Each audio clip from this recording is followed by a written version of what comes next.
Can I ask, how did you both get into Formula One? Do you want to go first, Matt, or I you're my older. dad. Mine's a generational thing. Literally sat with my dad watching football. My dad's a huge Formula One fan, and when we grew up, that's what we used to do on a Sunday. We just sit there watch it. It used to be our sort of time.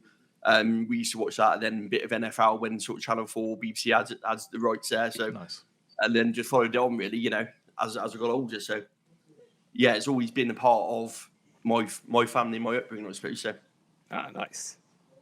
Yeah, mine's a little bit different. So I haven't got any family that are into F1 other than the wife. But mine was, I watch a lot of sport, even if it's something that doesn't interest me, I'll have it on in the background. Yeah. And it started off with F1 like that for me.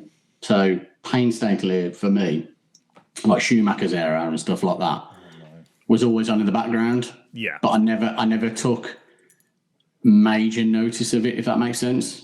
And I suppose when Lewis popped up on the scene and started making a name for himself, I started to take a bit more interest in it. So I'd probably say Lewis's beginning of Lewis era was my mainstay within F1.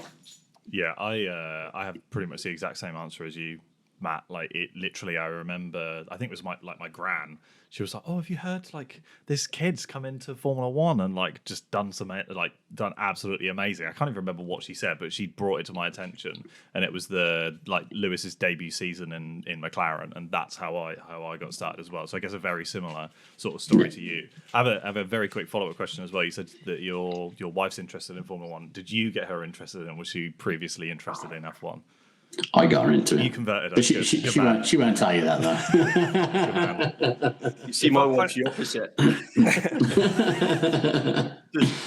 doesn't even want to watch it.